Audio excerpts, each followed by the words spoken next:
വന്ദേ മാതരം എന്ന നാഷണൽ സോങ്ങിന്റെ ദേശീയ ഗീതത്തിന്റെ 150-ാം വാർഷികം ആഘോഷിക്കുന്ന വേളയിൽ കോൺഗ്രസ് ചിലരുടെ താല്പര്യം മുൻനിർത്തി ഇതിന്റെ ചില ഭാഗങ്ങൾ കട്ട് ചെയ്തു എന്നാണ് പ്രധാനമന്ത്രി നരേന്ദ്രമോദി പറഞ്ഞത്.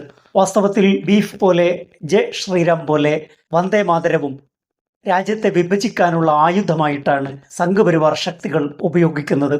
ആദ്യമായി വന്ദേ മാതരം കോൺഗ്രസിന്റെ വേദിയിൽ ആലപിക്കുന്നതും പരിചയപ്പെടുത്തുന്നതും രവീന്ദ്രനാഥ ടാഗോർ ആയിരുന്നു.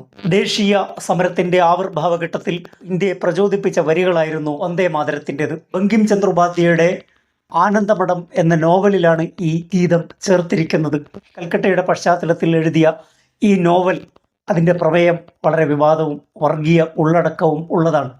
സ്വാതന്ത്ര്യ സമരവേദികളിൽ ആലപിക്കപ്പെടുന്ന ഗാനത്തിന് സ്വതന്ത്രമായ സ്വഭാവം ഉണ്ടാകണമെന്നും മതകീയമായ അംശങ്ങൾ അതിൽ നിന്ന് നീക്കം ചെയ്യണമെന്നും എല്ലാ മതവിഭാഗങ്ങളും ഉൾക്കൊള്ളുന്ന സ്വാതന്ത്ര്യ സമരത്തിൽ മതാംശങ്ങളുള്ള ആ കവിതയുടെ ഭാഗങ്ങൾ ഒഴിവാക്കുകയും മറ്റു ഭാഗങ്ങൾ, ആദ്യത്തെ സ്റ്റാൻസുകൾ മാത്രം ഉപയോഗിക്കാൻ വേണ്ടി ജവഹർലാൽ നെഹ്റുവിനോട് നിർദ്ദേശിക്കുന്നത് രവീന്ദ്രനാഥ ടാഗോറാണ്. ടാഗോർ പങ്കിട്ട അതേ അഭിപ്രായവും ആശങ്കയും ജവഹർലാൽ നെഹ്റു സുഭാഷ് ചന്ദ്രബോസിന് എഴുതിയ കത്തിൽ വിവരിക്കുന്നുണ്ട്.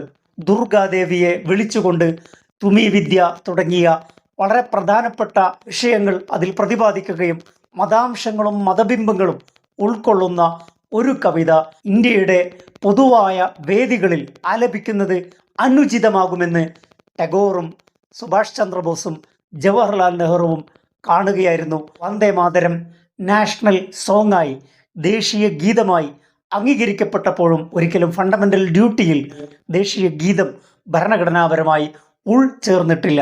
ദേശീയ ഗാനം പോലെ തന്നെ ആദരിക്കപ്പെടേണ്ടതാണ് വന്ദേ മാതരമെന്ന് ഇന്ത്യയുടെ പ്രസിഡന്റായ രാജേന്ദ്ര പ്രസാദ് അഭിപ്രായപ്പെടുകയുണ്ടായി. രവീന്ദ്രനാഥ ടാഗോറും ജവഹർലാൽ നെഹ്റുവും സുഭാഷ് ചന്ദ്രബോസും രാജ്യത്തെ എങ്ങനെ ഐക്യപ്പെടുത്താം എന്ന് ചിന്തിക്കുമ്പോൾ നരേന്ദ്രമോദിയും ഫാഷിസ്റ്റുകളും സംഘപരിവാറും വന്ദേ മാതരം ഉപയോഗിച്ച് രാജ്യത്തെ എങ്ങനെ വിഭജിക്കാം എന്നാണ് ആലോചിച്ചു കൊണ്ടിരിക്കുന്നത്. ടാഗോറിൻ്റെ ദേശീയതയെ പറ്റിയുള്ള കാഴ്ചപ്പാടുകൾ വളരെ പ്രസിദ്ധമാണ്. അതിദേശീയതയും ദേശീയത തന്നെയും ഒരു ഘട്ടത്തിൽ അപകടമായി തീരുമെന്ന് കാലെക്കൂട്ടിക്കണ്ട ആളാണ് രവീന്ദ്രനാഥ ടാഗോർ. ഇന്ത്യയുടെ ദേശീയ ഗാനമായി ടാഗോറിൻ്റെ വരികൾ അംഗീകരിക്കപ്പെടുമ്പോൾ ടാഗോറിൻ്റെ വശ്യമായ വരികൾ തന്നെയാണ് ബംഗ്ലാദേശും അവരുടെ ദേശീയ ഗാനമായി സ്വീകരിച്ചത്. അമർ സുനാർ ബംഗ്ല അമി തുമൈ ബലു ബഷി എന്ന് പറയുന്ന ആ ബംഗ്ലാദേശിനോടുള്ള സ്നേഹവും ഇഷ്ടവും പ്രകടിപ്പിക്കുന്ന വരികളാണ് ബംഗ്ലാദേശ് അവരുടെ ദേശീയ ഗാനമായി സ്വീകരിച്ചത്. സ്വാതന്ത്ര്യ പോരാട്ടത്തെയും സ്വാതന്ത്ര്യ ബോധത്തെയും ഉത്തേജിപ്പിച്ച നിരവധി കവിതകളും മുദ്രാവാക്യങ്ങളും ഇന്ത്യയിൽ നിരവധി ആളുകൾ സംഭാവന ചെയ്യുകയുണ്ടായി. ലോകത്താകെയുള്ള വിപ്ലവ പോരാട്ടങ്ങൾക്ക്, സമര പോരാട്ടങ്ങൾക്ക്, സ്വാതന്ത്ര്യ സമരങ്ങൾക്ക് എല്ലാം പ്രചോദനമായ മുദ്രാവാക്യം ഇൻകുലാബ് സിന്ദാബാദ്. ഏറ്റവും നല്ല മുദ്രാവാക്യം സംഭാവന ചെയ്തത് ഹസ്രത്ത് മൊഹാനിയാണ്. ചുപ്കെ ചുപ്കെ രാത് ദിൻ ആസു ബഹാനായാദ് ഹെ ഹംകോ അബ് തക് ആഷിഖി കാ വോ സമാനായാദ് ഹെ തുടങ്ങിയ അനശ്വരമായ പ്രണയ കാവ്യം എഴുതിയ അതേ ഹസ്രത്ത് മൊഹാനിയാണ് ഏറ്റവും വലിയ വിപ്ലവ മുദ്രാവാക്യം ഇന്ത്യക്കും ലോകത്തിനും സംഭാവന ചെയ്തത്.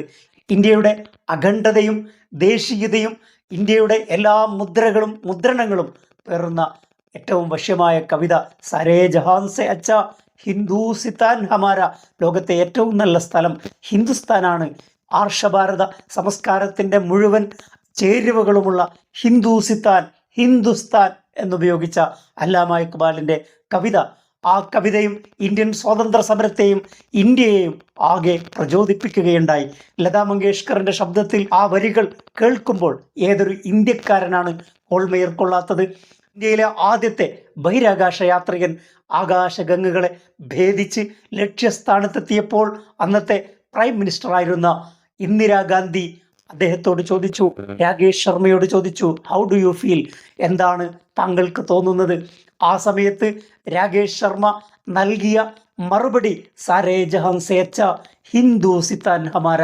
ലോകത്തെ ഏറ്റവും സുന്ദരമായ സ്ഥലം ഇന്ത്യയാണെന്ന ആ വാക്യമാണ് ഉദ്ധരിച്ചത്. ദേശീയോത്ഗ്രഥനത്തിനും ഇന്ത്യൻ ദേശീയതക്കും ഇന്ത്യൻ സ്വാതന്ത്ര്യ സമരത്തിനും ഉത്തേജനം പകർന്ന നിരവധി കാവ്യങ്ങളും കവിതകളും പിറന്ന മണ്ണാണ് ഇന്ത്യ. മറ്റൊരു വിഷയവുമായി അടുത്ത എപ്പിസോഡിൽ. Thank you for watching.